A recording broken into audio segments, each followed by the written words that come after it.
Hello বন্ধুরা, welcome to Pranab lifestyle পেজে আপনাদের সকলকে স্বাগত জানাই। তোমাদের সামনে চলে এসেছি আবার। দেখতে পাচ্ছ আজকে সিন্দ্রিতে হাট সে বাজার করতে আসা হয়েছে। হঠাৎ বাজার করতে ঘুরতে ঘুরতে দূরে দেখতে পেলাম এই যে ধরণীবাবু টমটম কিনছে। বিলাতি কত করে? বিলাতি রেট মোটামুটি ঠিকই আছে, 25 থেকে 30। এই পরেই দেখতে পাবে মানে শুকর মাংস বর্তমানে এত চাহিদা, যা কি বলবো, সাপ্লাই দেওয়ার মতন অবস্থা নয়। 200 টাকা কিলো, কোনোদিন 300 টাকা কিলো হয়ে যায়। মাঝে মাঝে শুনতে পাই গ্রামের ছেলেদের কাছে।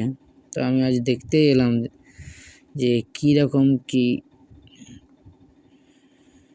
এই দেখো দাদুদের লড়াই হয়ে গেছে, এ বলছে 1 চড়ে দেবো, বলছে 1 চড়ে দেবো।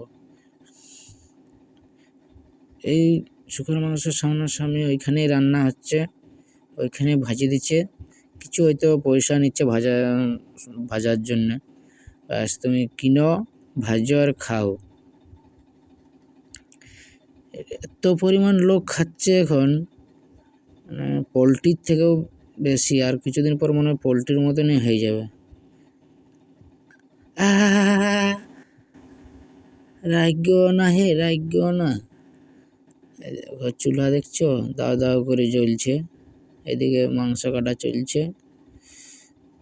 দেখো ওদিকে কিনে নিয়ে আসো, তুমি এখানে ভাজো, বাস নিয়ে যাও।